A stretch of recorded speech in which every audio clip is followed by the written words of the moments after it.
Hello दोस्तों, story Aditya YT में आपका स्वागत है। Rebirth of princess part 4 chapter 25 exclusive store. रेशम के धागों की दुकान में नंदिनी महीने के हिसाब की कॉपी को बैठकर देख रही है। उसे वो रिजवन ने दी थी। वो अभी दुकान के सबसे ऊंचे माले पर बैठी थी। सबसे ऊपर की मंजिल नंदिनी की अकेले की थी। वो रहने के तरीके से बनी हुई थी। वो किसी बिस्तर वाले कमरे की तरह थी जिसमें कोई भी रह सकता था। उस कमरे के दो हिस्से थे, एक जहां पर बिस्तर पड़ा हुआ था और दूसरी जगह एक कुर्सी और एक मेज और उसे सजाने के लिए कुछ चीजें लगी थी। सबसे नीचे मंजिल पहली मंजिल और दूसरी मंजिल खरीद करने के लिए थी, जबकि चौथी मंजिल सामान रखने के लिए थी। सारे कमरे फिर से उनमें काम करवाने की वजह से काफी बड़े और अच्छे हो गए थे, जिन्हें काम अच्छे से हो जाता था और लोगों को भी आने या जाने में कोई दिखाई नहीं होती। दरवाजे पे किसी ने खटखटाया, फिर उसके बाद गेट खुलने पर रिजवन सामने आ गया। आपने मुझे बुलाया कुमारी? रिजवन ने पूछा। नंदिनी ने सिर हिलाया। मैंने महीने के सारे खर्च और हिसाब देख लिया है। उसने दो लिफाफे रिजवन की तरफ सरका दिए जो कि मेज पर रखे हुए थे। ये, रिजवन ने उन लिफाफों को घूर के देखते हुए कहा, उल्टे हाथ वाला वो पैसा है जिससे तुम अपना कर्ज हटवा सकते हो और सीधे तरफ तुम्हारी एक महीने की तनख्वाह है। रिजवन ने उन दोनों लिफाफों की तरफ घूर कर देखा, अपनी आंखें फाड़कर। कुमारी, ये तो क्या? नंदिनी ने मुंह बनाते हुए कहा। उसके अंदर 500 चांदी के सिक्के हैं। कम ही क्या? रिजवन ने जोर से अपना सिर हिलाया। वो 500 चांदी के सिक्कों को कैसे कम मान सकता है? उसके लिए इतने पैसे थे कि बिना काम किए वो अपने 6 महीने निकाल सकता था, और उसे ये सिर्फ 1 महीने के लिए काम करके मिल रहे थे। मैं क्या? आपका बहुत धन्यवाद कुमारी, वो रोने ही वाला था। पहले जाओ अपना कर्ज वापस देकर आओ, उसके बाद आकर एक घर ढूंढो खरीदने के लिए। कुमारी, आपको घर खरीदना है? उसने चौंकते हुए कहा। क्यों? तुम क्या चाहते हो कि मैं हमेशा उस टूटे घर में ही रहूं? नंदिनी ने मुंह बनाते हुए पूछा। ओह नहीं, मेरा मतलब वो नहीं था। मैं एक बहुत अच्छी जगह ढूंढूंगा आपके लिए, रिजवन न बोला और दोनों लिफाफे लेके वह से चला गया। नंदिनी ने सारा पैसा जमा किया और हर कर्मचारी के लिए अलग रख दिया। उसे सभी लोगों को उनकी तनख्वाह देनी होगी। विधि अंदर आई। कुमारी, आपकी चाय। उसने चाय को मेज पर रख दिया। क्या कोई नई खबर है? मैंने सुना कि आज क्वासर के दोनों राजकुमार आज राजधानी आ गए हैं। वो दोनों सम्राट से मिले हैं और अभी यही रुकेंगे। और सिराज के बारे में सबको यही लगता है कि वो गायब हो गया है। सम्राट ने उसे ढूंढने के लिए अपने खुद के लोग भी भेजे हैं। हाँ, लगता है चाचा जी इस बात को बड़ी अच्छी तरह से छुपा रहे हैं, नंदिनी ने मुस्कुराते हुए कहा। वैसे मैं देखूंगी कि जब वक्त आएगा तो वो ये सब कैसे छुपा पाएंगे। तुमने कहा कि क्वासर के दोनों राजकुमार आए हैं? जी, नंदिनी ने शक्ल बनाया। कुमारी, क्या कोई दिक्कत है? नहीं, ये लिफाफे को और सबको उनकी तनख्वाह बांट दो। जी, विधि ने लिफाफे उठाए और वहां से चली गई। नंदिनी वहां के गुगुडे लंबी कुर्सी पर लेटी और कुछ सोचा। क्वासर के राजकुमार, अपनी पिछली जिंदगी में वो उनसे नहीं मिली थी। हाँ, उसने क्वासर के बारे में बात सुनी थी, लेकिन उनसे मिलने का मौका उसे नहीं मिला था। है कौन वो? अल्पविराम। 2 दिन बाद रेशम के दुकान के सामने एक सुंदर सी रथ रुकी और उसमें से एक सुंदर लड़की अपनी सेविका की मदद से नीचे उतरी। उसने अपने सामने बड़ी और सुंदर दुकान की तरफ देखा। उसके नाम का बोर्ड सुंदर से लेख से दुकान के ऊपर लगा हुआ था। उसका द्वार खुला हुआ था लेकिन सफेद पर्दों से ढका हुआ था, जिसकी वजह से अंदर का कुछ भी नहीं दिख रहा था। किसी ने कभी नहीं सोचा होगा कि गली के कई कोने की एक छोटी सी दुकान ऐसे बदलेगी को हर कोई इसके अंदर घुस भी नहीं पाएगा। दरवाजे के आगे के दोनों कोनों पर 2 फूलदान रखे हुए थे, जिनके अंदर पीले रंग के ट्यूलिप लगे हुए थे। लेकिन वो पर्दों के बगल से देख सकती है कि अंदर 2 लंबे चौड़े आदमी खड़े हुए हैं, पुतले की तरह। उसने सुना ही कि दुकान की मालकिन बहुत सख्त है। हर किसी को वहां शांति से अपना सामान खरीदना होता हो, जब भी सो अंदर हो। अगर कोई वहां बात करता है तो उन्हें वहां से सीधे उन आदमियों के द्वारा वहां से बाहर फेंक दिया जाता है। उसने एक गहरी सांस ली जब उसने उन दो आदमियों को अंदर खड़े देखा जो सीधे खड़े हुए हैं। कुमारी, आज काफी भीड़ है। क्या आपको फिर भी अंदर जान है? लकड़ी के बगल में खड़ी सेविका ने पूछा। हाँ, बिल्कुल, हम अंदर जाएंगे। मैं अपने यहाँ आने की मेहनत खराब नहीं होने दूंगी। वैसे भी लोग कहते हैं कि इस दुकान पर अच्छे कपड़े मिलते हैं, तो फिर मैं क्यों इस दुकान से दूर रहूं जब बाकी की औरतें वह से अपने लिए सुंदर कपड़े खरीद रही हैं। प्रश्नवाचक चिन्ह उद्धरण चिन्ह। नायरा ने मुंह बनाते हुए कहा। उसने इतने समय के बाद अपनी मां को इस दुकान से कपड़े खरीदने के लिए मना ही लिया। उसने आने आप पास देखा और वह पे काफी सुंदर और भी रत थी, जिससे ये पता चलता है कि अंदर के सारी लड़कियां और औरत अमीर और बहुत इज्जतदार घरों से हैं। वैसे भी दुकान का सामान काफी महंगा है, तो ऐसा नहीं है कि हर कोई उसके अंदर जाके कुछ खरीद सकता है। थोड़ी देर सोचने के बाद उसने दुकान के अंदर जाने की सोचा। दुकान बहुत अलग अलग चेहरों से भरी हुई थी कि उसके अंदर जाना भी मुश्किल था। वह बहुत सारे लोग थे, जिसकी वजह से वह चलने के लिए ज्यादा जगह नहीं थी। कपड़े बेचने वाले भी लोगों को कपड़े दिखाने में सब व्यस्त थे। जब वो अंदर घुसी तो एक लड़की उसकी तरफ आके बोली, आपका रेशम के धागों में स्वागत है, मैं आपकी क्या मदद कर सकती हूँ? Chapter 26 expensive dress. रिजवन ने जोर से अपना सिर हिलाया। वो 500 चांदी के सिक्कों को कैसे कम मान सकता है? उसके लिए इतने पैसे थे कि बिना काम किए वो अपने 6 महीने निकाल सकता था, और उसे ये सिर्फ 1 महीने के लिए काम करके मिल रहे थे। मैं क्या? आपका बहुत धन्यवाद कुमारी, वो रोने ही वाला था। पहले जाओ अपना कर्ज वापस देकर आओ, उसके बाद आकर एक घर ढूंढो खरीदने के लिए। कुमारी, आपको घर खरीदना है? उसने चौंकते हुए कहा। क्यों? तुम क्या चाहते हो कि मैं हमेशा उस टूटे घर में ही रहूं? नंदिनी ने मुंह बनाते हुए पूछा।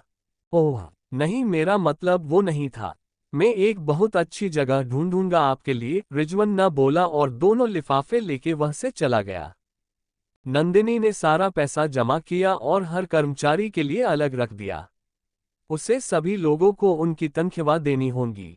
विधि अंदर आई। कुमारी, आपकी चाय। उसने चाय को मेज पर रख दिया। क्या कोई नई खबर है? मैंने सुना कि आज क्वासर के दोनों राजकुमार आज राजधानी आ गए हैं। वो दोनों सम्राट से मिले हैं और अभी यही रुकेंगे। और सिराज के बारे में सबको यही लगता है कि वो गायब हो गया है। सम्राट ने उसे ढूंढने के लिए अपने खुद के लोग भी भेजे हैं। हाँ, लगता है चाचा जी इस बात को बड़ी अच्छी तरह से छुपा रहे हैं, नंदिनी ने मुस्कुराते हुए कहा। वैसे मैं देखूंगी कि जब वक्त आएगा तो वो ये सब कैसे छुपा पाएंगे। तुमने कहा कि क्वासर के दोनों राजकुमार आए हैं? जी, नंदिनी ने शक्ल बनाया। कुमारी, क्या कोई दिक्कत है? नहीं, ये लिफाफे को और सबको उनकी तनख्वाह बांट दो। जी। विधि ने लिफाफे उठाए और वहां से चली गई। नंदिनी वहां के गुबुडे लंबी कुर्सी पर लेटी और कुछ सोचा। क्वासर के राजकुमार, अपनी पिछली जिंदगी में वो उनसे नहीं मिली थी। हाँ, उसने क्वासर के बारे में बात सुनी थी, लेकिन उनसे मिलने का मौका उसे नहीं मिला था। है कौन वो? 2 दिन बाद रेशम के दुकान के सामने एक सुंदर सी रथ रुकी और उसमें से एक सुंदर लड़की अपनी सेविका की मदद से नीचे उतरी। उसने अपने सामने बड़ी और सुंदर दुकान की तरफ देखा। उसके नाम का बोर्ड सुंदर से लेख से दुकान के ऊपर लगा हुआ था। उसका द्वार खुला हुआ था, लेकिन सफेद पर्दों से ढका हुआ था, जिसकी वजह से अंदर का कुछ भी नहीं दिख रहा था। किसी ने कभी नहीं सोचा होगा कि गली के कई कोने की एक छोटी सी दुकान ऐसे बदलेगी को हर कोई इसके अंदर घुस भी नहीं पाएगा। दरवाजे के आगे के दोनों कोनों पर 2 फूलदान रखे हुए थे, जिनके अंदर पीले रंग के ट्यूलिप लगे हुए थे। लेकिन वो पर्दों के बगल से देख सकती है कि अंदर 2 लंबे चौड़े आदमी खड़े हुए हैं, पुतले की तरह। उसने सुना ही कि दुकान की मालकिन बहुत सख्त है। हर किसी को वहां शांति से अपना सामान खरीदना होता हो, जब भी सो अंदर हो। अगर कोई वहां बात करता है तो उन्हें वहां से सीधे उन आदमियों के द्वारा वहां से बाहर फेंक दिया जाता है। उसने एक गहरी सांस ली जब उसने उन 2 आदमियों को अंदर खड़े देखा जो सीधे खड़े हुए हैं। कुमारी, आज काफी भीड़ है। क्या आपको फिर भी अंदर जान है? लकड़ी के बगल में खड़ी सेविका ने पूछा। हाँ, बिल्कुल, हम अंदर जाएंगे। मैं अपने यहाँ आने की मेहनत खराब नहीं होने दूंगी। वैसे भी लोग कहते हैं कि इस दुकान पर अच्छे कपड़े मिलते हैं, तो फिर मैं क्यों इस दुकान से दूर रहूं जब बाकी की औरतें वह से अपने लिए सुंदर कपड़े खरीद रही हैं। प्रश्नवाचक चिन्ह उद्धरण चिन्ह। नायरा ने मुंह बनाते हुए कहा। उसने इतने समय के बाद अपनी मां को इस दुकान से कपड़े खरीदने के लिए मना ही लिया। उसने आने आप पास देखा और वह पे काफी सुंदर और भी रत थी, जिससे ये पता चलता है कि अंदर के सारी लड़कियां और औरत अमीर और बहुत इज्जतदार घरों से हैं। वैसे भी दुकान का सामान काफी महंगा है, तो ऐसा नहीं है कि हर कोई उसके अंदर जाके कुछ खरीद सकता है। थोड़ी देर सोचने के बाद उसने दुकान के अंदर जाने की सोचा। दुकान बहुत अलग अलग चेहरों से भरी हुई थी कि उसके अंदर जाना भी मुश्किल था। वह बहुत सारे लोग थे, जिसकी वजह से वह चलने के लिए ज्यादा जगह नहीं थी। कपड़े बेचने वाले भी लोगों को कपड़े दिखाने में सब व्यस्त थे। जब वो अंदर घुसी तो एक लड़की उसकी तरफ आके बोली, आपका रेशम के धागों में स्वागत है, मैं आपकी क्या मदद कर सकती हूँ? मुझे कुछ पोशाक देखनी है, नायरा ने जवाब दिया। कृपया मेरे साथ आइए, सेविका ने सिर हिलाया और नायरा को उधर कोने में ले गई जहां कम भीड़ थी। नमस्ते कुमारी, आपको किस तरह की कढ़ाई के कपड़े चाहिए? एक औरत ने पूछा जो कि कपड़े दिखा रही थी ग्राहकों को। मैंने सुना है कि कुछ नए कढ़ाई का कपड़े आए हैं, क्या तुम मुझे वो दिखा सकती हो? नायरा में खुश होते हुए कहा। वो सबसे पहले नए तरह के कपड़े खरीदना चाहती हैं। जी बिल्कुल, हमें आज ही नए तरह के लहंगा सेट मिले हैं। ये रहे हैं ये, उस औरत ने बोला और कहीं से पन्नियों में रखे हुए रंग बिरंगे कपड़े निकाल के मेज पर रख दिए। फिर उसने गुलाबी रंग की पन्नी पकड़ी और उसे खोल के दिखाने के लिए रख दिया। लहंगा हल्के गुलाबी रंग का था। उसपे कोई बहुत ज्यादा कढ़ाई नहीं थी, लेकिन उसपे छोटे कांचों का काम हुआ था हल्की कढ़ाई के साथ। हल्के गुलाबी रंग के कपड़े के ऊपर नेट का कपड़ा था, जिसकी वजह से वो गुलाबी रेशम को बहुत अलग दिखा रहा था। ये बहुत सुंदर है, नायरा की आंखें चमक उठी। वो सही थे, यहाँ सच में हर दुकान से अलग कपड़े बेचते हैं। मुझे ये बहुत अच्छा लगा। ये कितने का है? नायरा ने पूछा। वो खुश थी और इंतजार नहीं कर सकती थी उसे खरीदने का। कुमारी ने बहुत अच्छा लहंगा चुना है। ये हल्का गुलाबी रंग का लहंगा आपके ऊपर बहुत अच्छा लगेगा, जिससे बाकी की लड़कियां आपसे जलेंगी। अब जब आपको ये लहंगा बहुत अच्छा लगा है तो मैं आपको ज्यादा महंगा नहीं बताऊंगा। ये लहंगा सेट आपको मिलेगा सिर्फ 900 चांदी के सिक्कों में। 900? नायरा चौंक गई। इतना महंगा? ये सादा सा लहंगा 900 चांदी के सिक्के में आएगा? अगर ये किसी और दुकान पे होता तो इस लहंगा सेट की कीमत सिर्फ 200-300 चांदी के सिक्कों में मिल जाता। आपको नहीं लगता ये थोड़ा ज्यादा कीमत का है? नायरा में मुंह बनाते हुए बोला। वो कपड़े दिखाने वाली औरत मुस्कुराए, कुमारी, तरह के लहंगे के लिए 900 चांदी के सिक्के बहुत छोटी कीमत है। बाकी की औरत 100 सोने के सिक्कों तक के कपड़े लेकर गई। Chapter 27 head manager. वो कपड़े दिखाने वाली औरत मुस्कुराए, कुमारी, तरह के लहंगे के लिए 900 चांदी के सिक्के बहुत छोटी कीमत है। बाकी औरतों ने ये से 100 सोने के सिक्कों से ज्यादा तक की पोशाक खरीदी है। नायरा में उसकी तरफ देखा। 100 सोने के सिक्के बहुत ज्यादा हैं। 1000 चांदी के सिक्के मतलब एक सोने का सिक्का। और अब ये 100 सोने के सिक्कों की बात कर रही है। लेकिन वो यहाँ के प्रधानमंत्री की बेटी हैं, राजधानी में बहुत इज्जत वाले इंसान। अगर वो कुछ चांदी के सिक्कों की पोशाक नहीं खरीद पाएगी तो ये उसके पिताजी के लिए धर्म की बात होगी। नायरा में कपड़े दिखाने वाली औरत को मुस्कान दिखाए। मैं सिर्फ पूछ रही थी। बिल्कुल, मैं ये पोशाक खरीदना चाहती हूँ, नायरा ने सिर हिलाते हुए कहा। सामने वाली औरत मुस्कुराई, कपड़े खरीदने के लिए आपका धन्यवाद। अगर कुमारी को पहले से जाना है कि हमारी दुकान में नए कपड़े कब आते ही और थोड़ा बहुत कपड़े सस्ते में चाहिए तो आप हमारा सोने का कार्ड बनवा सकती हैं। सोने का कार्ड? नायरा ने मुंह बनाते हुए कहा। जी, ये हमारे यहाँ के रोज के ग्राहकों के लिए है। हमारे मालिक ने ये बनाया है कि अगर कोई हमारे नए वाले कपड़ों के बारे में जानना चाहता है या उन्हें पहले से लेना चाहता है, उसे हम सोने का कार्ड खरीदते हैं। तो जब भी आप उसे भविष्य में इस्तेमाल करेंगे तो आपको 100 सोने के सिक्कों तक की छूट मिलेगी। सच में? तो वो सोने का कार्ड कितने का है? नायरा ने पूछा। वो 2000 सोने की सिक्कों का है। आपको पैसे जमा करने होंगे, उसके बाद आपको कार्ड मिलेगा जिस पे आपका नाम गड़ा हुआ होगा, जिससे हम आपका परिचय पता चलेगा। उस औरत ने मुस्कराते हुए कहा। नायरा को लगा कि वो वहां जमीन पे फिसल ही जाएगी। 2000 सोने के सिक्के एक कार्ड के लिए? कौन खरीदेगा उसे? ये तो पैसे लूट रहे हैं। कितने लोगों ने सोने का कार्ड खरीदा है? नायरा ने मुंह बनाते हुए उसके पूछने में लग रहा था कि वो दुकान काजक उड़ने की कोशिश कर रही थी। 40 ग्राहकों में हमारा सोने का कार्ड पहले ही खरीद लिया है। नायरा की आंखें बिल्कुल बाहर ही आने वाली थी। 40 ग्राहक, इसका मतलब 80,000 सोने के सिक्के। उसे लगा उसका सिर घूमने लगा था। इतना सारा पैसा। वो सोच रही थी कि इस औरत को कितनी पगार मिलती होगी जब ये दुकान इतना कमाती है। तो रेशम के धागे बहुत जल्दी आगे बढ़ रही है। उसने बात को हंसने हटाने की सोचा। सामने वाली औरत ने उसके कपड़े ये करके पन्नी में रखे और उसे दे दिया। कुमारी, कृपया पहले वहां जाके पैसे दे दीजिए, उसने एक कोने के काउंटर की तरफ इशारा करते हुए कहा। चलो यहां से, नायरा ने अपनी सेविका से कहा और वह से तभी चली गई। कपड़े दिखाने वाली औरत ने दुखी तरफ टैडी सी मुस्कान दी और बाकी के ग्राहकों में व्यस्त ही गई। दुकान के सबसे ऊपर वाली मंजिल पे, मैम, ये सोने के कार्ड के ग्राहकों के पैसे। एक औरत ने दो उसके पीछे खड़े लोगों की तरफ इशारा किया मेज पर 2 डिब्बे रखने के लिए। एक बार जब उन्होंने डब्बे मेज पर रख दिए वो दोनों वहां से चले गए और उस औरत ने उन्हें खोला। क्या वो सोने का कार्ड खरीदने के लिए खुश है? नंदिनी ने पैसे को देखकर कहा और हल्का सा मुस्कुराए। जी हाँ, उस औरत ने सिर हिलाते हुए कहा। यही औरत थी जिसने नायरा से बातें की थी। वो इस दुकान में काम कर रही सभी औरतों के सबसे ऊपर थी। 40 औरतें जुड़ चुकी है और बाकी की फॉर्म भर रही है। अच्छा है, उन्हें बस यहाँ की नई चीजें चाहिए, नंदिनी ने हंसते हुए कहा। कुमारी, उमी कमरे के अंदर आई, उसके पीछे 2 लंबे चौड़े आदमी जिनके हाथ में एक बड़ा सा डिब्बा था।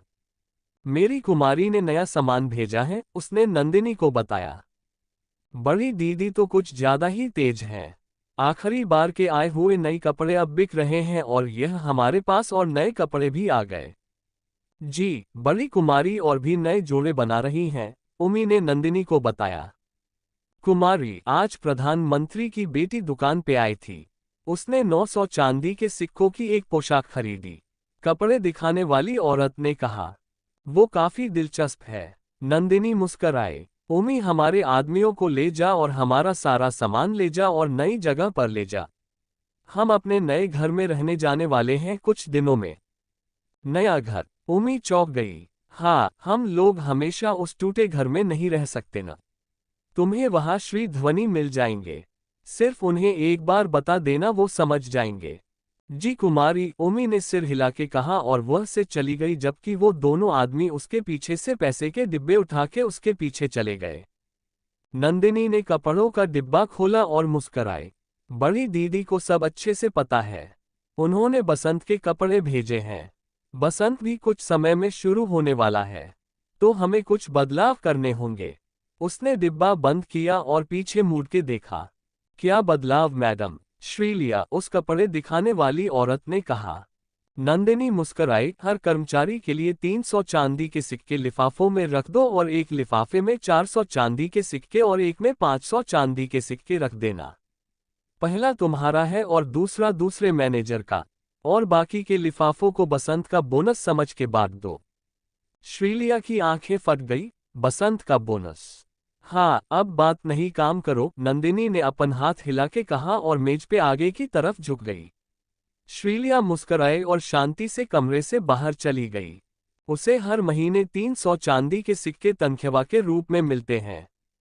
अब जब एक यहाँ की मैनेजर थी तो उसे बाकी के कर्मचारियों से ज्यादा पैसे मिलते थे, जैसे कि मैनेजर ध्वनि जिन्हें 500 चांदी के सिक्के मिलते थे और बाकी के कर्मचारियों को 200 चांदी के सिक्के मिलते थे। ऐसे कामों के लिए तो 100 चांदी के सिक्के भी बहुत ज्यादा थे। राजधानी की बड़ी दुकान में भी ऐसे कामों के लिए कर्मचारियों को सिर्फ 200 सिक्के ही मिलते थे। वो भी पहले ऐसे ही किसी दुकान में काम करती थी जहां उससे सिर्फ 50 चांदी के सिक्के मिलते थे। वो पैसे सही थे लेकिन फिर भी वो अपने बड़े परिवार को कैसे पाल सकती थी इतने पैसे में। दूसरी तरफ काम भी मुश्किल था। जब उसने इस बारे में वहां बातें की उसे वहां से हटा दिया गया। पर अब उसे अच्छा लगता है कि उसे वहां से निकाल दिया। अगर वो नहीं हुआ होता तो वो ये कैसे काम कर पाती। चैप्टर 28 विशेष हार्ट। कुमारी ओमी कमरे के अंदर आई, उसके पीछे दो लंबे चौड़े आदमी जिनके हाथ में एक बड़ा सा डिब्बा था। मेरी कुमारी ने नया सामान भेजा है, उसने नंदिनी को बताया। बड़ी दीदी तो कुछ ज्यादा ही तेज है। आखिरी बार के आए हुए नए कपड़े अब बिक रहे हैं और यह हमारे पास और नए कपड़े भी आ गए। जी, बड़ी कुमारी और भी नए जोड़े बना रही हैं, उमी ने नंदिनी को बताया। कुमारी, आज प्रधानमंत्री की बेटी दुकान पे आई थी। उसने 900 चांदी के सिक्कों की एक पोशाक खरीदी। कपड़े दिखाने वाली औरत ने कहा। वो काफी दिलचस्प है। नंदिनी मुस्कराए। उमी, हमारे आदमियों को ले जा और हमारा सारा सामान ले जा और नई जगह पर ले जा। हम अपने नए घर में रहने जाने वाले हैं कुछ दिनों में। नया घर? उमी चौंक गई। हाँ, हम लोग हमेशा उस टूटे घर में नहीं रह सकते न। तुम्हें वहां श्री ध्वनि मिल जाएंगे। सिर्फ उन्हें एक बार बता देना, वो समझ जाएंगे। जी कुमारी, उमी ने सिर हिला के कहा और वह से चली गई जबकि वो दोनों आदमी उसके पीछे से पैसे के डिब्बे उठा के उसके पीछे चले गए। नंदिनी ने कपड़ों का डिब्बा खोला और मुस्कराई। बड़ी दीदी को सब अच्छे से पता है। उन्होंने बसंत के कपड़े भेजे हैं। बसंत भी कुछ समय में शुरू होने वाला है, तो हमें कुछ बदलाव करने होंगे। उसने डिब्बा बंद किया और पीछे मुड़ के देखा। क्या बदलाव मैडम? श्रीलिया, उस कपड़े दिखाने वाली औरत ने कहा। नंदिनी मुस्कुराई। हर कर्मचारी के लिए 300 चांदी के सिक्के लिफाफों में रख दो और एक लिफाफे में 400 चांदी के सिक्के और एक में 500 चांदी के सिक्के रख देना। पहला तुम्हारा है और दूसरा दूसरे मैनेजर का, और बाकी के लिफाफों को बसंत का बोनस समझ के बांट दो। श्रीलिया की आंखें फट गई। बसंत का बोनस? हाँ, अब बात नहीं, काम करो, नंदिनी ने अपन हाथ हिला के कहा और मेज पे आगे की तरफ झुक गई। श्रीलिया मुस्कुराए और शांति से कमरे से बाहर चली गई। उसे हर महीने 300 चांदी के सिक्के तनख्वाह के रूप में मिलते हैं। अब जब एक यहाँ की मैनेजर थी तो उसे बाकी के कर्मचारियों से ज्यादा पैसे मिलते थे, जैसे कि मैनेजर ध्वनि जिन्हें 500 चांदी के सिक्के मिलते थे और बाकी के कर्मचारियों को 200 चांदी के सिक्के मिलते थे। ऐसे कामों के लिए तो 100 चांदी के सिक्के भी बहुत ज्यादा थे। राजधानी की बड़ी दुकान में भी ऐसे कामों के लिए कर्मचारियों को सिर्फ 200 सिक्के ही मिलते थे। वो भी पहले ऐसे ही किसी दुकान में काम करती थी जहां उससे सिर्फ 50 चांदी के सिक्के मिलते थे। वो पैसे सही थे लेकिन फिर भी वो अपने बड़े परिवार को कैसे पाल सकती थी इतने पैसे में। दूसरी तरफ काम भी मुश्किल था। जब उसने इस बारे में वहां बातें की उसे वहां से हटा दिया गया। पर अब उसे अच्छा लगता है कि उसे वहां से निकाल दिया।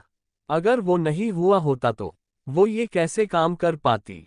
उसके मालिक ने न सिर्फ उसके बड़े परिवार को संभालने में उसकी मदद करी बल्कि अब इसकी अच्छी जिंदगी जीने में भी मदद कर रही है। इतना पैसा बोनस में कौन देता है? और अब उसे कभी पछतावा नहीं होगा इस दुकान में आने का। दुकान के बाहर नायरा का चेहरा गुस्से से उबल रहा था। सिर्फ अपनी इज्जत बनी रहे इसलिए उसे अपने सारे पैसे एक पोशाक में खत्म करने पड़े। उसने गुस्से में अपनी मुट्ठी बंद कर ली। पैसों मांगना पहले से ही मुश्किल था। उसकी माँ उसे महीने के लिए 1000 चांदी के सिक्के देती थी और उसे 900 चांदी के सिक्के तो एक पोशाक के लिए देने पड़े, जिसकी वजह से अब उसके पास सिर्फ 100 चांदी के सिक्के बचे हैं। अब वो इतने कम पैसे में पूरे महीने कैसे रहेगी? कुमारी, अब आप क्या करेगी? अगर मैडम उर्वी को पता चला तो वो बहुत गुस्सा करेगी, उसके बगल में खड़ी हुई सेविका ने कहा। नायरा सेविका की तरफ मुड़ी और गुस्से में उसके जोर से एक गाल पर चाटा मार दिया।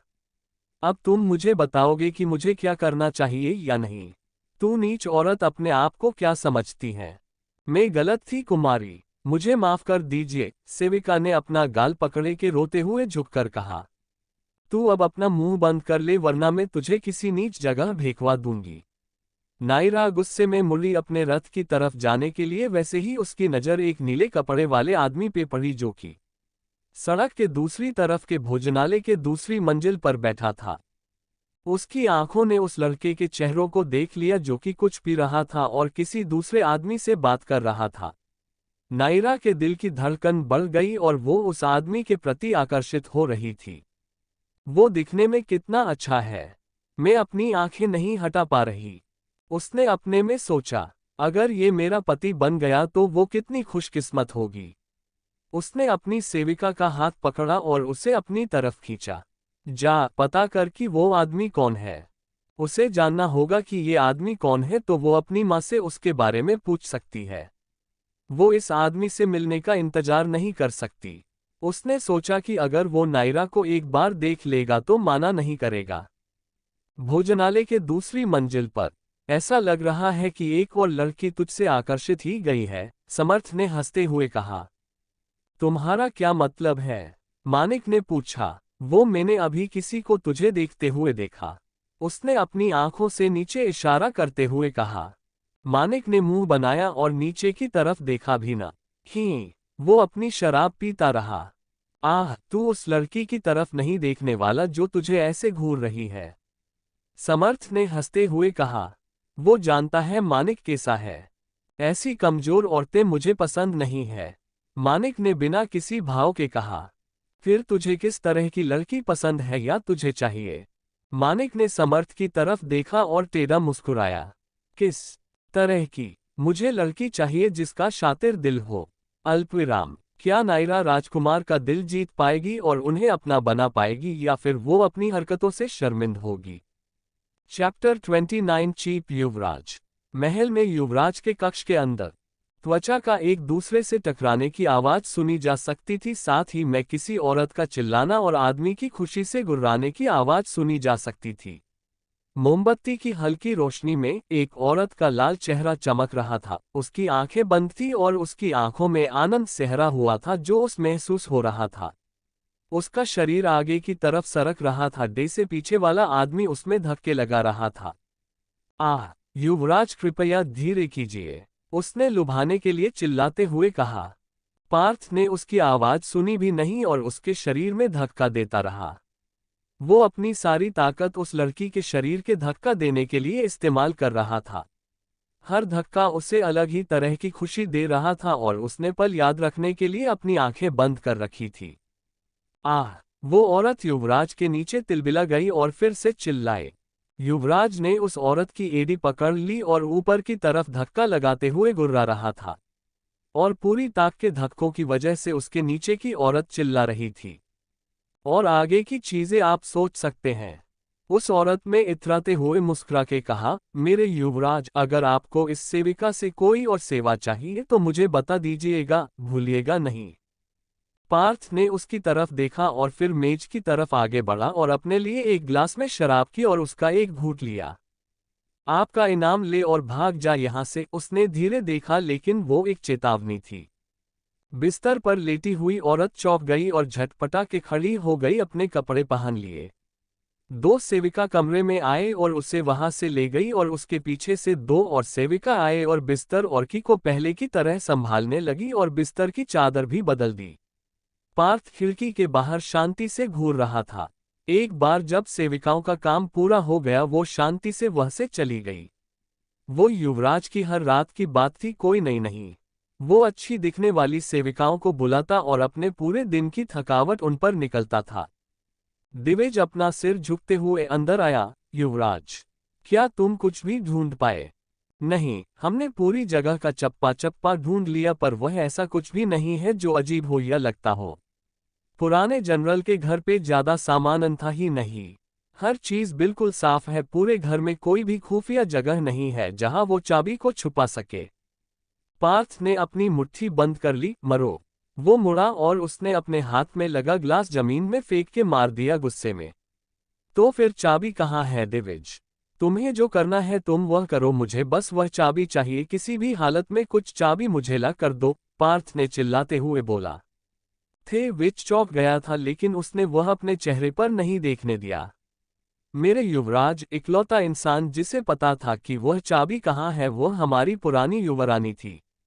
शायद ऐसी कोई जगह होगी जहां पर चाबी छुपी हो और किसी को पता ना हो। और अब जब युवरानी की मृत्यु हो गई है तो हमें नहीं पता कि हमें चाबी ढूंढने की शुरुआत कहां से करनी चाहिए, क्योंकि हमारे पास कोई सुराग नहीं कि चाबी कहां हो सकती है। पार्थ ने मुंह बनाया और गुस्से में बहुत जोर से चिल्लाया, उसे कपटी औरत ने मुझे कुछ भी बताने से मना कर दिया।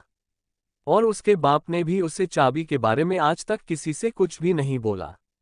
मैं चाबी ढूंढो कैसे? हमारे पास कोई सुराग भी नहीं। युवराज, क्या आप अपनी माँ की मदद लेना चाहेंगे? पार्थ ने मुंह बनाया, नहीं, माँ को मारवी से पहले से ही घिन आती है, वो उसे बर्दाश्त नहीं कर सकती थी। और वैसे भी उन्हें चाबी के बारे में कुछ भी नहीं पता है, क्योंकि कभी मारवी के पिता ने किसी से उसके बारे में बात की ही नहीं। ढूंढते रहो, हम हार नहीं मान सकते हैं। हाँ, और आज थाने में अपनी आंखें खोलकर रखो, अगर कुछ भी नया बदलाव दिखता है तो मुझे जरूर आकर बताना। जी, मैं बिल्कुल वैसा ही करूंगा, ये बोलकर दिविज ने सर झुकाया और वहां से चला गया। कमरे में शांति हो गई। पार्थ अपने जेबों में हाथ डालकर खिड़की के बाहर आसमान में देख रहा है। वह कभी मारवी को पसंद नहीं करता था, प्यार की तो बात दूर है, लेकिन उसके पिता से बातें निकलवाने के लिए उसने मारवी का पीछा किया।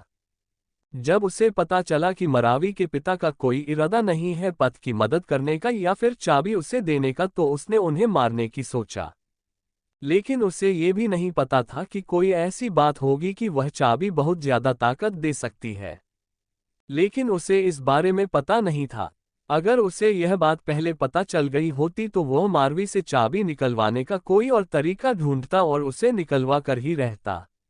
लेकिन जब तक उसे चाबी के बारे में पता चला काफी देर हो चुकी थी। मालवीय ने उसे कुछ भी बताने से मना कर दिया और इसी गुस्से में आकर उसने उसे उसके तहखाने में जला दिया। उसे पता था कि करने के साथ साथ वह चाबी मिलने का सपना भी टूट जाएगा, लेकिन उसे समय वह अपने आप को रोक नहीं सका। और अब वो कुछ भी करे, वह चाबी ढूंढ नहीं पा रहा है। प्रधान के महल में। श्री, मैंने सुना क्वासर के राजकुमार यहाँ पहुंच चुके हैं।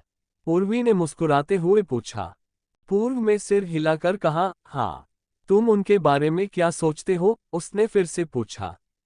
क्वासर एक बड़ा देश है और सम्राट की छोटी बहन वहां की समृद्धि बन गई है, और जब से उनकी शादी हुई है क्वासर और भी बड़ा और शक्तिशाली होता जा रहा है।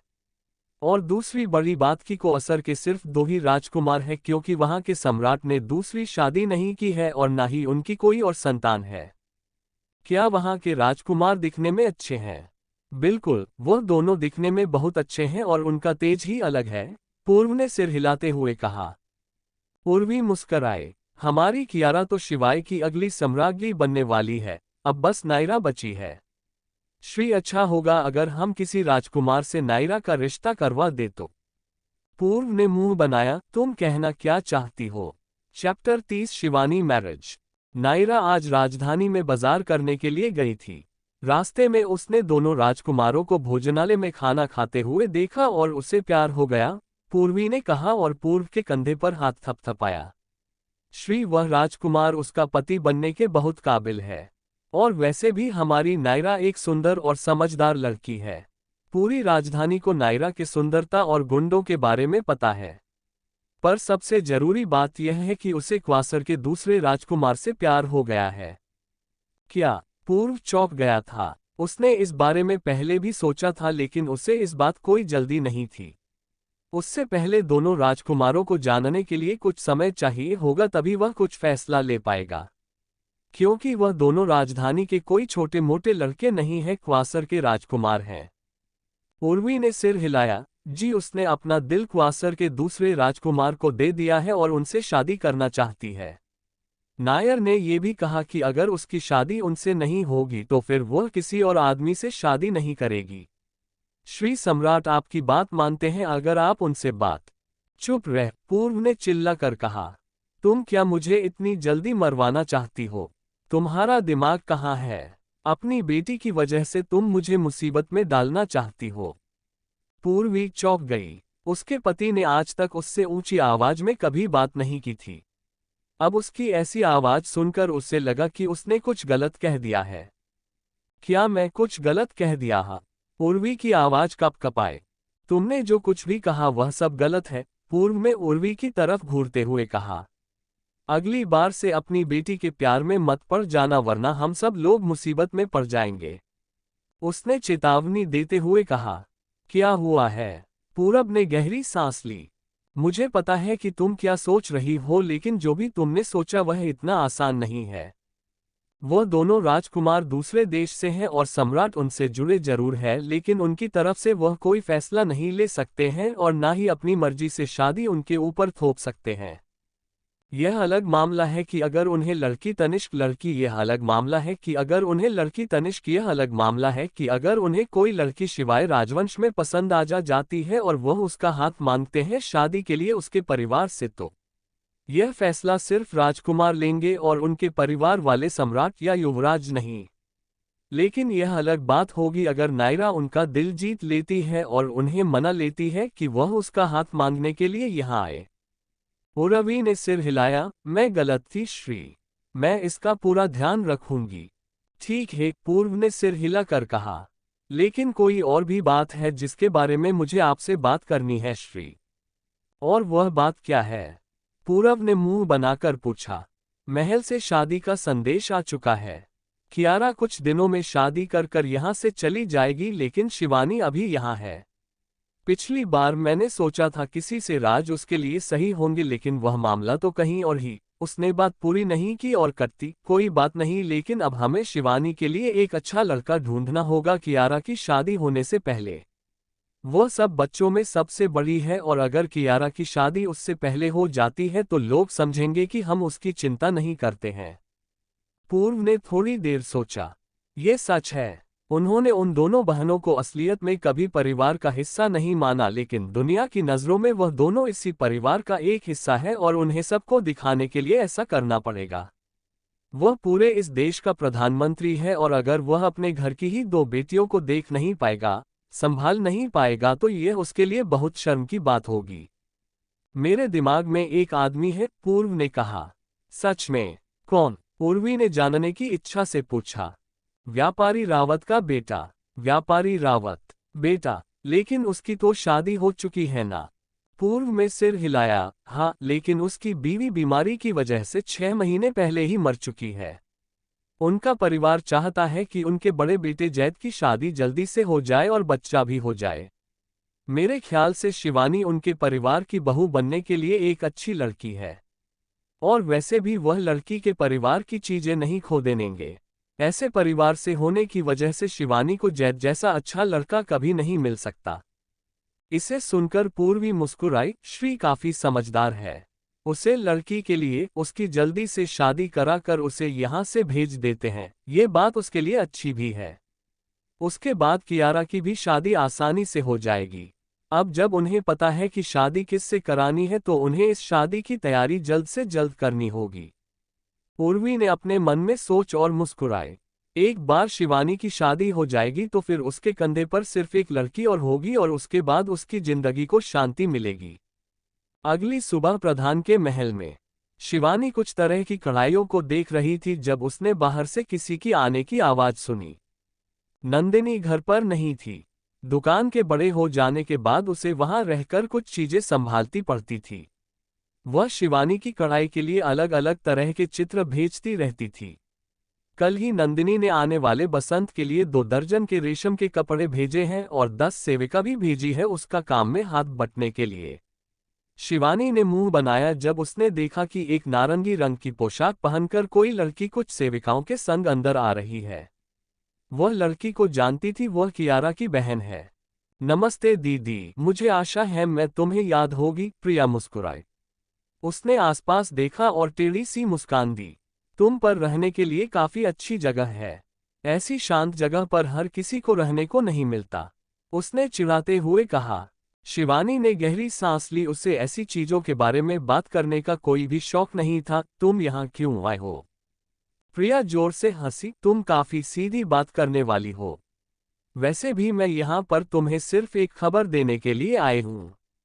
तुम्हारी मैडम उर्वी ने कहा है कि तुम तैयार हो जाओ और जाकर उनसे मिलो, क्योंकि अब तुम्हारी शादी हो रही है।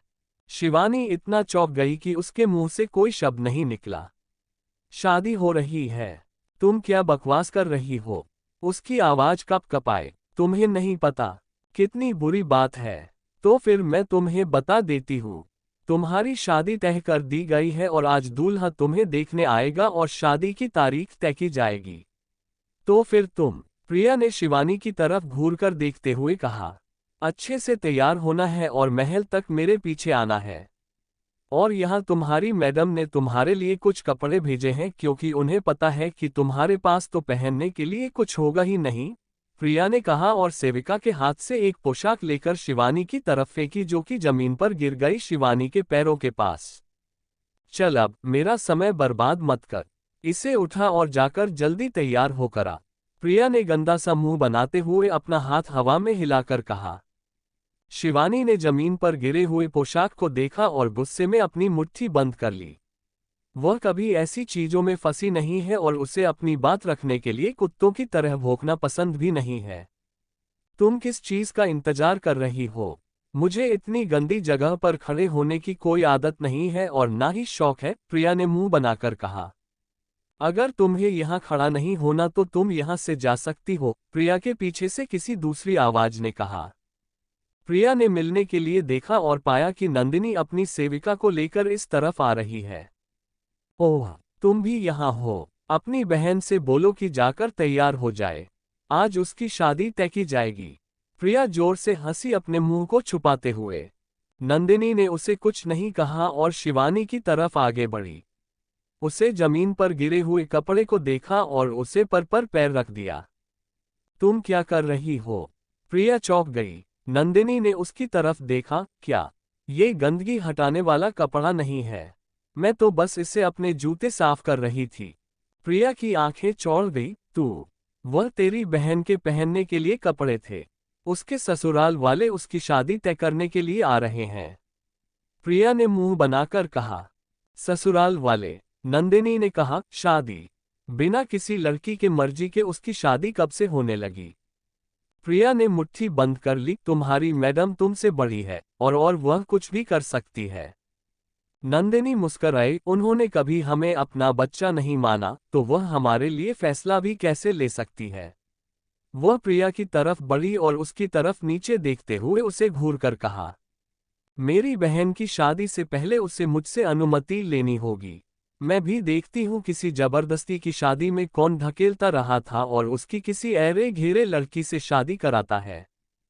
प्रिया जब यहाँ आई थी तो वो बहुत चिढ़न से बात कर रही थी। वही प्रिया आप डर से कँपा रही थी। नंदिनी के चेहरे पर भाव जो थे वह किसी छोटी बच्ची के नहीं लग रहे थे, ऐसा लग रहे थे कि किसी चुड़ैल ने अपने शिकारी को देखा है और हंस रही है। वो बहुत डरावना लग रहा था। चैप्टर 31 घर से बेदखल। प्रधान के घर के हाल में आज बिल्कुल शांति है। किसी डंडी के जमीन पर बार बार मामलने से टिक टिक की आवाज ही सुनाई दे रही थी।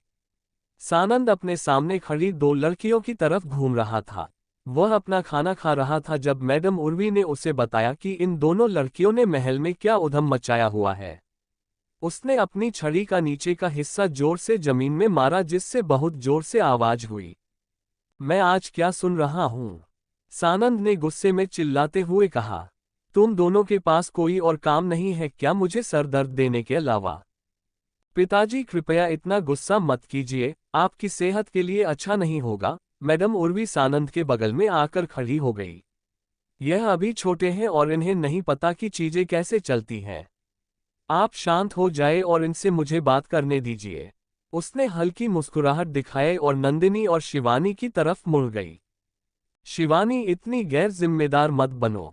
हाँ, मैं तुम्हारी मन नहीं हूँ लेकिन चाची हूँ और तुमसे करीब से जुड़ी हुई हूँ। तुम्हारे माता पिता के बाद ये मेरी जिम्मेदारी है कि तुम्हें एक अच्छी जिंदगी मिली। तुम जानती हो कियारा की शादी होने वाली है, लेकिन तुम उसकी बड़ी बहन हो। लेकिन अगर तुम्हारी शादी पहले नहीं हुई तो उसकी शादी कैसे होगी और वह अपनी नई जिंदगी कैसे शुरू कर पाएगी? तुम एक समझदार लड़की हो, तो तुम्हें अपनी बहन की जिम्मेदारी लेनी चाहिए। उसने सारी जिम्मेदारी शिवानी पर डाल दी।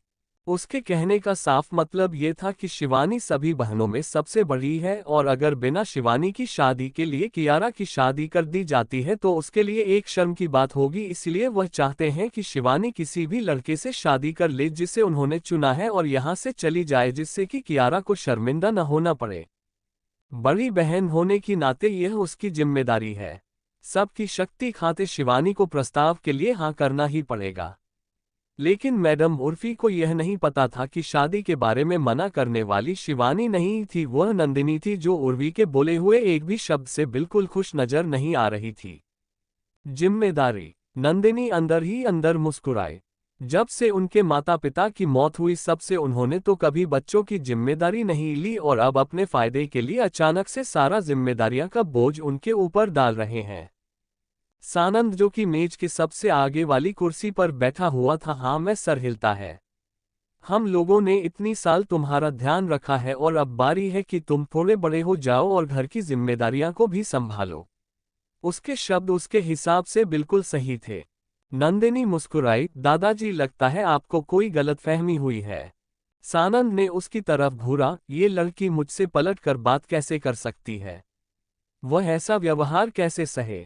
नंदिनी जवान संभाल कर, तू सोच भी रही है कि तू क्या बोल रही? मैडम उर्वी ने उसकी तरफ चिल्लाते हुए कहा। क्या मैं गलत हूं? नंदिनी ने उसका जवाब उसी पर फेंक दिया। सर टेढ़ा कर कर बोली, अगर हम बहनों का इतना अच्छा ही ख्याल रखा गया था तो फिर हम अपने पैसों से ही दिन और रात बेकार खाना क्यों खाते थे? हम ऐसी जगह क्यों रह रहे थे जहां पर किसी और को एक पैर रखने में भी घिन आती थी? क्यों हमें अपनी चीज गिरवी रखनी पड़ती थी जिंदा रहने के लिए? क्यों हमें फटे हुए कपड़ों को सिलचर पहनना पड़ता था? क्या इसे ख्याल रखना बोलते हैं? मैं आपसे इस ख्याल रखने वाले शब्द का मतलब जानना चाहती हूं मैडम। मैडम उर्वी की जीभ बंध गई। उन्होंने कभी भी उन दोनों बहनों के रहन सहन पर बिल्कुल ख्याल नहीं दिया था इतने सालों में। उसे कभी चिंता नहीं की कि वह कैसे रहते हैं और कैसे जीते हैं। उसे ये तक चिंता नहीं थी कि उन्हें खाना मिलता भी है या नहीं। उसे बस इतनी ही चिंता थी कि किसी समारोह में सबको ये लगे कि वह उन दोनों बहनों का ध्यान रखती है। जब आपको सारे सवाल सबके सामने बोले जा रहे हैं तो अब उसे शर्मिंदगी महसूस हो रही है। सानंद ने अपनी छड़ी फिर से जमीन में मारी। तुम्हारी हिम्मत कैसे हुई? तुम छोटे जीव अपने बड़ों से ऐसी बात करोगे? क्या यही तुम्हें तुम्हारे माता पिता ने सिखाया है? सानंद ने अपनी उंगली दोनों बहनों की तरफ करते हुए बोला। नंदनी को बिल्कुल गुस्सा नहीं आया, बल्कि वह मुस्कुराए। हमारे माता पिता इतने खुश नसीब नहीं थे कि वह जीकर हमें जिंदगी की कुछ सीख दे सके, और बल्कि उनके जाने के बाद ये चाची की जिम्मेदारी थी कि वह हमारा ख्याल रखें और हमें जिंदगी की सीख दे, पर लेकिन उन्होंने तो कभी उस बात की चिंता ही नहीं की। तो अब क्या दादाजी आप हमसे हम लगा सकते हो? सानंद को बहुत गुस्सा आ रहा था। वह जोरों से सांस ले रहा था जिसकी वजह से उसका सीना ऊपर नीचे हो रहा था। तुम निकम्मे बच्चे! सानंद चिल्लाया। तुम्हारी हिम्मत कैसे हुई अपने बड़ों से ऐसी बात करने की? तुम समझते कौन हो अपने आप को? मैडम उर्फी ने नंदिनी से कहा। नंदिनी, माफी मांगो अपने दादाजी से। नंदिनी बिल्कुल भी नहीं हिली और बल्कि बिना किसी भाव को लेकर अपने चेहरे पर वह दादाजी को घूर रही थी। ये लोग सच में सच को पचा नहीं सकते और चाहते हैं कि वह माफी मांगे। जब पूर्वी ने देखा कि नंदिनी तो माफी मांगने के लिए बिल्कुल हल ही नहीं रही है तो उसे कुछ गलत महसूस हुआ। उसने गुस्से में अपनी मुट्ठियां बंद कर ली। चुड़ैल क्या करने की कोशिश कर रही है? ये तो मेरा सारा षड्यंत्र बेकार कर देगी। पिताजी, नंदिनी थोड़ी नादान है, आप उसकी बातों का बुरा मत मानिए। वह अभी काफी छोटी है ये समझने के लिए कि आसपास हो क्या रहा है। उसे थोड़ा वक्त दीजिए अपनी गलती पर सोने का और उसके बाद माफी मांगने की। मैडम उर्वी ने कहा। वह चाहती थी कि नंदिनी को सजा मिले। सानंद में सर हिलाया। अब जब तुम कह रही हो इस लड़की को अपने हिसाब से सजा देना, आपको उसका हक नहीं है? नंदिनी ने फिर से कहा। मैडम, आपने हमारी जिम्मेदारी कभी नहीं ली हमारा ध्यान रखने के लिए, तो आप किस हक से हमें सजा देंगी? मैडम उर्वी चौंक गई। उसने सोचा था कि सभा की बात सुनकर नंदिनी हार मान लेगी, लेकिन उसके बदले हुए रूप से अब उर्वी को कुछ समझ नहीं आ रहा था। तुम्हारी इतनी हिम्मत! सानंद ने अपनी छड़ी उनकी तरफ फेंकी जो कि उड़कर सीधे उन दोनों से थोड़ा दूर नंदिनी के नीचे पैरों में गिर गई। तुम दोनों अपने आप को बाहर का बोल रही हो और बिना पूछे जाहे बोल रही हूं। आज तुम अपने पिता की तरह बातें कर रही हो। आज तुमने सारी हदें पार कर दी। पिताजी, उर्वी ने उन्हें रोकने की कोशिश की। नहीं, उसने उर्वी को रोकते हुए अपना हाथ उठाया। अब तुम एक भी शब्द नहीं बोलने वाली हो।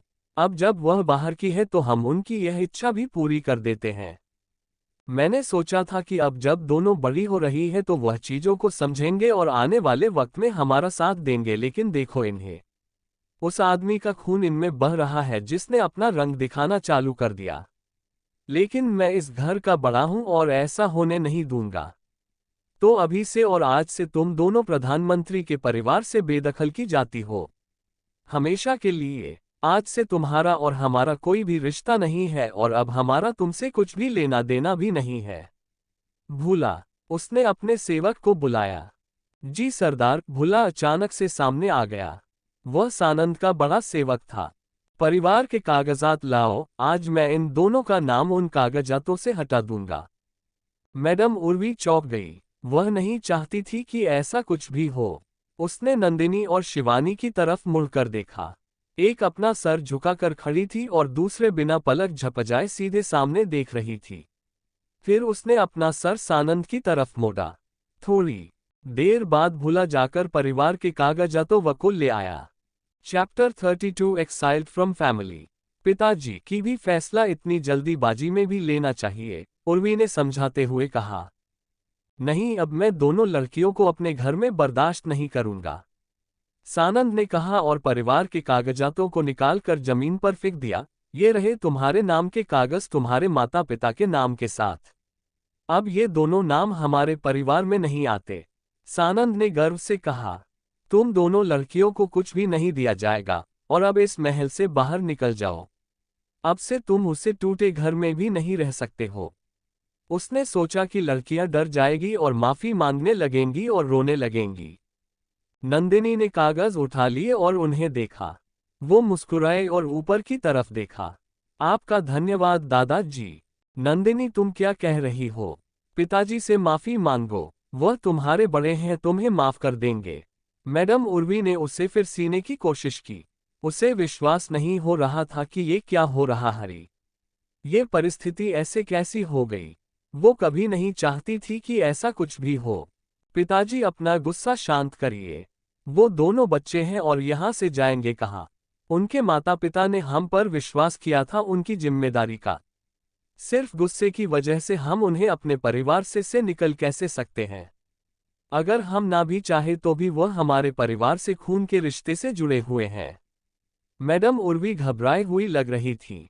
अगर बाहर के लोगों को पता चल गया तो उसकी इतनी पुरानी बनी हुई इज्जत मिट्टी में मिल जाएगी। राजधानी की बाकी सारी औरतें सोचेंगे कि वह छोटी दो बच्चों को संभाल भी नहीं पाए।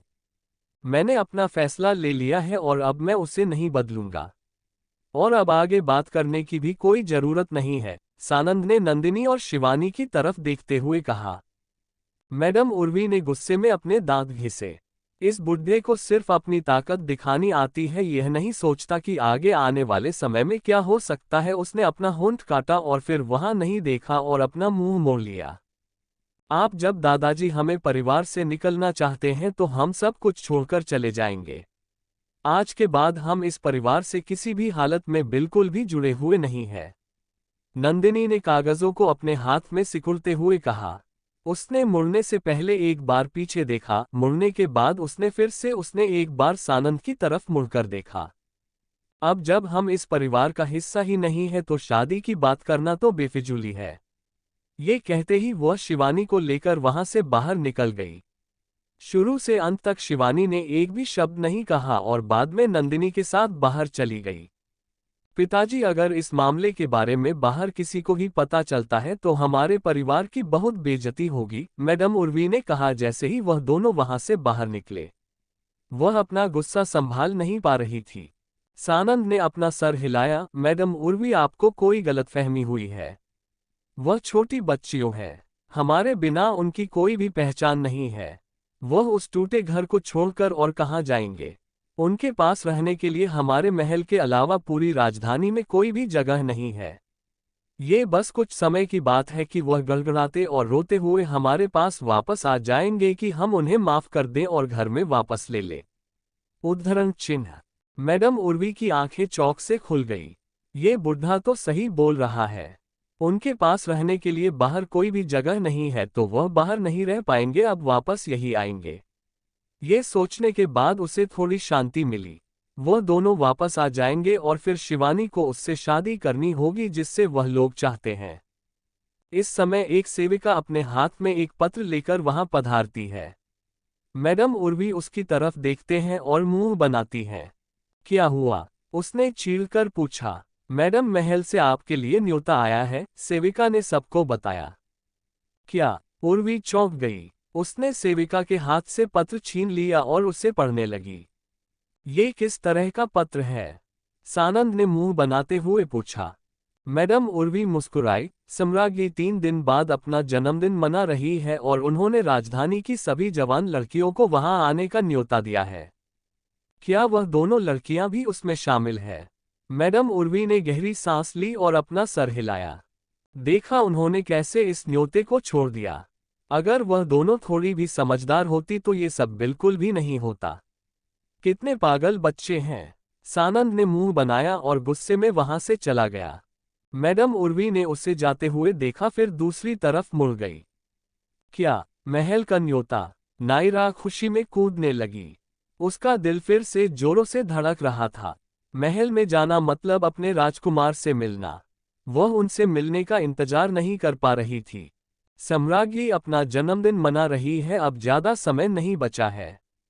समय कम है और काम ज्यादा, हमें उनके लिए एक अच्छा सा उपहार सोचना होगा, मैडम उर्वी ने कहा। किस तरह का उपहार माँ? कियारा ने उर्वी से पूछा। मैडम उर्वी मुस्कुराई। हमें कुछ इतना अच्छा तैयार करना होगा जिससे बाकी सब लोग जल जाए। वैसे भी सम्राज्ञी तुम्हारी सास बनने वाली है, तो तुम्हें उन्हें खुश करने की तैयारी अब शुरू कर देनी चाहिए। कियारा ने सिर हिलाया। चिंता मत करो माँ, उससे शिक्षक ने मुझे जो कुछ भी महल के बारे में सिखाया है मैंने वह सब कुछ सीख लिया है, अब मुझे कोई गलती नहीं होगी। अच्छा है, मुझे हमेशा से पता था कि मेरी बेटी बहुत होशियार है। मैडम मुस्कुराई। सम्राज्ञी जी तुम्हें जरूर पसंद करेगी। कियारा खुश हो गई। वह अपने ससुराल वालों से कुछ दिनों में मिलने वाली थी, अब कोई भी गलती नहीं करना चाहती थी। माँ, लेकिन शिवानी और नंदिनी का क्या? कियारा ने पूछा। नायरा ने मुंह बनाया। बड़ी दीदी, आप उन दोनों के बारे में चिंता क्यों कर रही हो? वो उनकी परेशानी है। वही दोनों थे जिन्होंने माँ की बात नहीं सुनी और घर छोड़कर चले गए। अपने पता चलेगा कि जिंदगी क्या है। मैडम उर्वी ने गहरी सांस ली। मैं कभी नहीं जानती थी कि नंदिनी इतनी जिद्दी थी। और अब वैसे भी अब उन्होंने यही चुना है तो हम क्या कर सकते हैं। अब हमें बस ये सोचना है कि हमें सम्राज्ञी के लिए क्या तोहफा लेना चाहिए।